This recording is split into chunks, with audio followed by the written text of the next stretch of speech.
You. Hi, friends. Hi, I'm Mia Park. Welcome to my interview series. This is In Response Interviews with Intriguing Internalizers. It is September 28th, 2020, and I am in Chicago, Illinois, and I am so honored to interview friends from all over the globe about their internal response to the very demanding external world. Of course, for months and months now, we're all still working with the global health pandemic. Here in America, we're dealing a lot with political activity. We have a presidential election coming up, and we also have this constant civil rights struggle happening. So that's just to let you all know where we are. And I'm very happy to welcome today's interviewee, Leah Kinsella from Miami, Florida. Yay. Hello, thank you. Yeah, I'm glad to be here. This is wonderful. It's so nice to connect with you again. Yeah, Leah's cool, man. She is cool. So Leah and I know each other for number of years now. We met through doing yoga trainings, like across America, different places. And were we in India together at Kumbh Mela last time? No, I don't think think so. HI is the last place I saw you. Himalayan Institute is the last place I Okay, saw you. which Yeah. is in Pennsylvania. Yeah, Mhm. it's like when you're friends with someone, you do all these yoga trainings. You're like, I know we've been in Colorado. Were we in Mexico? Were we in India? Anyway, so Leah lives, like I said, in Miami, and she is a full-time yoga teacher and also a very spiritual person, born in Ireland, Yeah. um, and just a really cool lady. So welcome. Thank you. Thank you. Thank you. Thank you. Thank you. Thank you. I'm grateful to be here. Yeah. So is there anything else I left out that you want people to know about you? I think the yoga teacher for sure, but also practitioner and meditation. Definitely a lot of meditation. That's what I've been doing. But I no, I'm ready. Let's dive in. Whatever you want to bring up. Nice, nice. So I like to ask guests here first what the outside world looks like to them. So what that looks like to you, and let us know how you're responding to that deep inside. hmm I'll start with my immediate space, which is my apartment, which is I feel like I'm always cleaning it. I'm always organizing, and that's part of my control. I think it helps me relax. I live in a very frenetic, very busy city, and Miami has been spiking. It's been hit with COVID pretty hard. And I've noticed, unfortunately, a lot of aggression, and instead of, and maybe it's me, I really do try my best to be kind and see the best in people. But I have noticed a tremendous amount here of the opposite happening. I think everyone's on top of each other. People are nervous, people are scared, and instead of patience, there's more fear. And I can sense it. So in this outside world of this very large city, on the average, I have felt a rising of the fear-based energy. And that being said, it's pushing some people. Some people are leaving. They don't want to live here anymore. Some people are changing careers. There's things happening. But on the whole, I have felt my external environment being a bit agitated. So that's what I'm sensing at the moment. Mm. Yeah, there's a lot of challenges. Miami's intense, man. It It is. is. I feel like it's already kind of jacked up, even without all these things happening. Cafecitos everywhere. Cafecitos, and just like some of the vibes, cities have vibes. Yeah. Um, so especially, being a meditator and a person who practices internal systems a lot, how are you responding to all that? hmm I won't lie, I think, Mia, you mentioned in the beginning, I've always been such an upbeat person. And I think even I took the Gallup personality test, and my number one quality is positivity. But it has been put to the test. And maybe because I typically am positive, it's like I don't know what to do with all this negativity internally. So when I feel the internal pressure of doubt or fear or just the unknown, it's been challenging. So luckily I have a consistent yoga and meditation practice and pranayama practice, which I've had for many years. And I don't stop. I haven't quit. I think it's important to stay consistent when times are challenging, just as much as when they are positive. my internal practice has been reflective. I've noticed a lot more about myself when things are hard, where like my own sense of self-judgment or a sense of worry, and then I start taking it out on my partner. So the meditation and the internal time has been really pivotal in growth, even though there has been some pushback, just because I'm like, what's this fear? What's this anger? I don't get it. But it's giving me space to sense the contrast and to learn. So my internal world has been a lot of learning and a lot of reflection, and a lot of self-compassion, patience, just trying to be like, hey man, Leah, you're okay. Today might be awesome, tomorrow might not be, and it's gonna be okay, because I have a roof over my head. The basics are met, and I have to remind myself that's actually worth a lot. Especially when some people are going through much more. That was a long answer. Yeah. Sorry. No, that's why I have you. You're such a great conversationalist. So that's part of why you're here. Thank you, and you're open. Thank you for sharing that. Yeah, it's interesting. Like, we're all under so much pressure, and yet even the people whose default, like you, that are normally positivity, like we're all being kind of challenged and pushed to our edges in this way. Mm-hmm. I do think that I agree. Gratitude and just kind of taking a pause back and being like, hey, you've got a roof over your head. Mm-hmm. You're in a place where the weather's like pretty okay, I think. Yeah. Although you may have had storms. Maybe I shouldn't say that. We all have our Okay. We're used to it. Yeah, we get rain and then more rain and then more rain, and then it gets really hot or really cold. Those are how our seasons go. But no, it's a moment of learning. This is a tremendous amount of growth, and we're going to get through this. I think and I say that we collectively, and I'm speaking for myself individually as well. So is your like response that you were saying, is that kind of to the whole shebang? Because I kind of like was trying to laundry list the major pressures going on, even though there's also individual pressures. Like, has your response just been to kind of like to everything?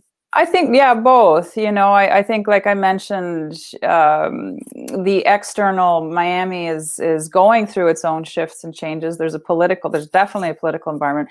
Miami is surprisingly conservative. I don't think I realized that when I moved here, and that's okay. It is what it is. But also, personally, on an internal environment, I mean, I've been a teacher for nearly 15 years, and it's a difficult time to teach in person. So my career, I'm shifting it. I'm moving more online, and that's a reinventing of myself. So it's all these moving parts, and trying to have a sense of humor, trying to stay, trying to kind of like, you've got the spinning plates, trying to do it all at the same time. So I would say both. I think watching the external and then navigating, because ultimately I want to show up as a good person to myself and my partner and my students, and that just takes effort as well, on my own. Yeah. So what are you doing? Like, what's your practice to have you show up for yourself and navigate the emotional labyrinth? Yeah, I mentioned I do every day. I take time to move where it's slow. It's a super slow hatha, which for those of you who don't know, but just a very gentle practice where I'm mostly focusing on my breath. Which allows me to move my energy and realign my energy, and then spending some time in silence in contemplative practice and in meditation. So that's almost like brushing my teeth, but even though I am a teacher and I do that, I can't always fix myself. I do need help sometimes. And I recently took a trip. I got out of here. I was like, I'm going to leave. I do write. I have a gratitude journal. I spend time every morning. I write down 3 things I'm grateful for. And I recently started getting massages again, which, again, like I said, I need help sometimes. I can't do it all by myself. So just to reach out to someone and have their hands and their energy. And then I try to spend, it's funny, Miami is such a big city. We have the beach. So nature to me is incredibly healing. I can't always, there aren't a lot of parks and things like that. There's a couple around here, but just whether it's taking a walk, just letting my eyes adjust to the sky and the clouds and the water, things like that. I find that really helps. So nature, a spiritual practice, and then having a couple healers in my Rolodex. Not that anybody uses Rolodex, it's my iPhone. But just being okay with saying, hey, can I call a friend today, or let me do something else today. I think I've become more. My ego has definitely had a kick in the butt, so I'm okay with asking for help more than I used to. Yeah. Wow, you just listed in a very clear way, you just listed a lot of very accessible techniques that would probably help a lot of people. Yeah. And speaking of which, I know that you wanted to offer an accessible technique for us on how maybe others can help themselves show up for themselves and navigate emotions and things. Yeah, I thought we could even just however we are. I mean, if you're driving, please don't close your eyes. But however we are, your breath, God bless, we're all breathing right now. And I thought I'd just guide you through about a minute of a breath practice and just a really simple intention. So I'll start? Sounds great. Thank you. You're welcome. So if you'd like to close your eyes, please do. If not, just simply lower your gaze. And as you do so, just take a moment, even absorbing the conversation that Mia and I are having. Notice how it resonates with you or what thoughts it's bringing up. And take a deep breath into that awareness. And then gently let it go. And please repeat that, simply breathing in through your nose. And if it's comfortable, also breathing out through the nose. And doing that again. Let the practice be simple. It's an easy breath in. And a calm breath out. And let's do that one more time.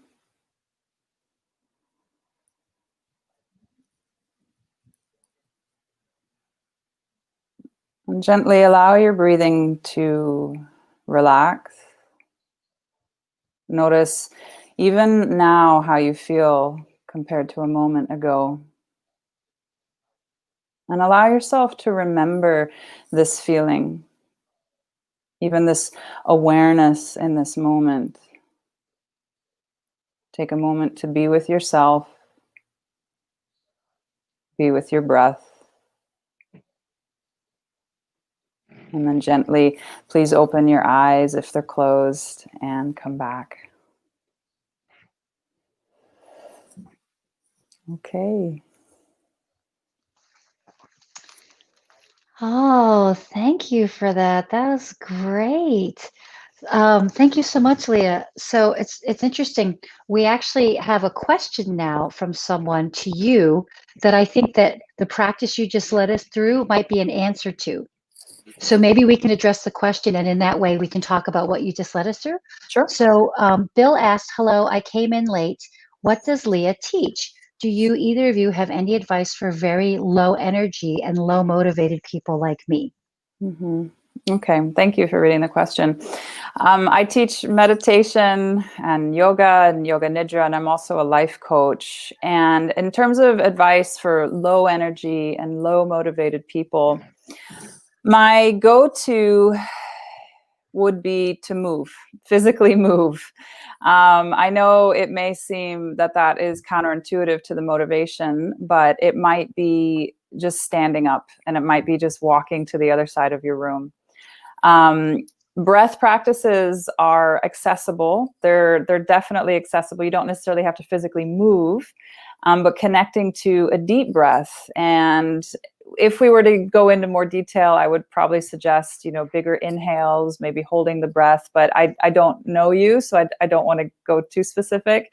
But the breath can be a wonderful way to activate energy, which will then help you move your body, which will then help the mind awaken, which will then help that motivational energy start to connect with your sense of self. And then we can start to move into action. And then my last advice, sorry to throw so much at you, but would be some sort of, we use the term sankalpa, but some sort of like a resolution, something where let's say a goal, let's put it there. It could be a mini goal, could be literally to spend 5 minutes or 3 minutes outside. It doesn't have to be big, something that feels like you make sense and it fits your life. So breath, move, and maybe set a small goal, something that you can do. Okay, thank you. That sounds great. Thank you, Leah. Thanks, Bill. So can you tell us specifically that lovely minute meditation that we went through? Can you describe like what you just did with us? Yeah, you're welcome. Oh, taking a walk. Good. Okay. Sorry. I saw Bill. Yay. Thank you. Yeah. So the practice, I mean, it was very, very, very, very simple. And basically what I had you do is just kind of close your eyes or lower your gaze, which often heightens our other senses. When we close our sense of sight or turn off our sense of sight, maybe suddenly you're hearing everything, or your thoughts are louder.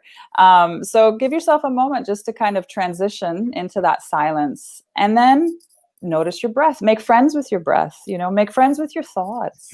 Give yourself permission to breathe a little slower and notice how that feels. And then I ended with, like, literally, what do you feel like right now? And try to remember it, because there probably was, even if it was somewhat subtle, there probably was a little bit of a transition from when we started, even in that minute, to when you opened your eyes. So allow yourself to observe that very minute, that very subtle transition, because your awareness is what's going to educate you further as you start learning about yourself. And that awareness is power, and that awareness is knowledge. So that's a huge explanation, but basically in 1 minute we breathed, we closed our eyes, and we gained a little more awareness about ourselves. Yeah. That is great. Leah, I so appreciate how practical you are, and you're excellent. You're so clear. Thank you. And clearly you know what you're talking about and you practice it, but you're so clear in directing us and for giving Bill advice just on the cuff like that. So thanks. Thank So you. everyone, Leah's information is around here if you want to click in. The nice thing about the leaning into technology that we all are, that is, if anyone's interested, they can just like look you up online and maybe practice with you online. This is true. Yeah. So beyond like the practices that you're doing, I'm wondering if there's anything else you're doing to self-care. Like, are you reading interesting books, or are you like cooking lots of food, or like how else are you taking care of yourself through this? Oh, Chicago, yay. All of it. Oh my gosh, I got so into cooking. I was making a lot of soups. But I like to cook. I'm a cook, so that's part of my thing. I was making jewelry. I started beading. I haven't done it since high school. I've definitely been doing, and then the trip I just took was kind of necessary. So I decided, I'm going to live in COVID with awareness, right? So I made a choice, my husband and I, to get on a plane, and everyone's like, are you crazy? It's a little scary. And I thought, you know what? I'm not going to live like this. So I wore my mask, and we're fine. My husband's actually getting tested right now. But in terms of being home, taking more baths, and sort of leaning into the fact that I'm not working 16-hour, 12-hour days. Like, sometimes I only work 2 hours a day. And instead of stressing out about it and freaking out about it, maybe going for a walk on the beach and like eating a nice meal and learn how to bake bread. I don't know. Like, maybe this is an opportunity for me to relax, and that's okay. That's okay to do that. Yeah, I'll tell you, that's again one of these, I've spoken with so many people, and I want to share as well that it's been a gift it's been a gift to slow down. Especially as us freelance yoga teachers, it is like hustle. And we are all so good at hustling. Yeah. And, and I think it's different being a person that goes to places to teach. I mean, a lot of us are freelance giggers anyway, but the physical, emotional, spiritual, and mental demands on like showing up to different studios or clients' houses in one day, it's actually, and we choose to do it because we love it. But it's been really nice to find other ways to connect with people that serves us and them, that we can actually make a living off of it in this way. And it's, it's not as much as we used to do, but and it's not as much as we used to make, but I hear you on all that. One more question I forgot to ask you that I would love to hear is, being a spiritual person, can you share with us your outlook on life now from that spiritual place? Yeah. Like I'm trying to formulate my thoughts. I think it's important to stay kind, I think it's important. My outlook is to be kind to myself, not to feel like I have to write the great American novel and change careers and things like that. But, a sense of spirituality and sense of like, we have what we need. We really do. And not to just say that that's BS and someone wrote that, but like really, really tune into our own resilience. And we're on this planet and we are given an opportunity to live and experience life. As they say, life is happening to you, or for you, excuse me. And so I really believe in spending some time in our hearts, being kind to ourselves, be kind to the people we're living with, if you are living with somebody, because it's, there's been a lot of friction within houses, and then that gets taken out into the streets. And I think just remember that you're loved, and remember that to love yourself. I think that's like, I just keep coming back to the individual.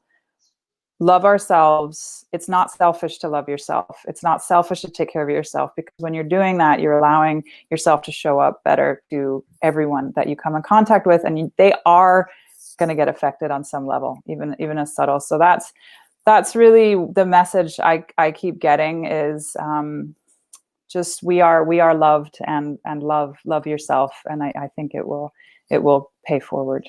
Yeah. Oh, that's great. Thank you so much, Leah. This was like a really very informational and heartfelt talk that we had. The podcasts for this interview are now rolling out. So if you're listening to this in podcast form, you want to rewind it and like listen to it again. Leah just gave so much helpful information. And if you're going to watch this now or later on Facebook or YouTube, just rewind the video. But thank you so much, Leah. It's been so wonderful talking with you. And thanks for sharing everything. You're so welcome. And I'm really glad we got to do this. And thank you. You ask great questions. You make it easy. So thank you. Thank you very much. All of us. So thanks again for watching, everyone. Leah Kinsella from Miami, Florida. Do keep in touch with her. She's got this active online presence. You want to hook up with that. And again, this has been In Response, Interviews with Intriguing Internalizers. My name is Mia Park. We have a Patreon page, patreon.com/Mia Park. And podcasts are rolling out. So I'm glad to connect with everyone on all those ways. So take care, everyone. See ya. Bye-bye. Bye.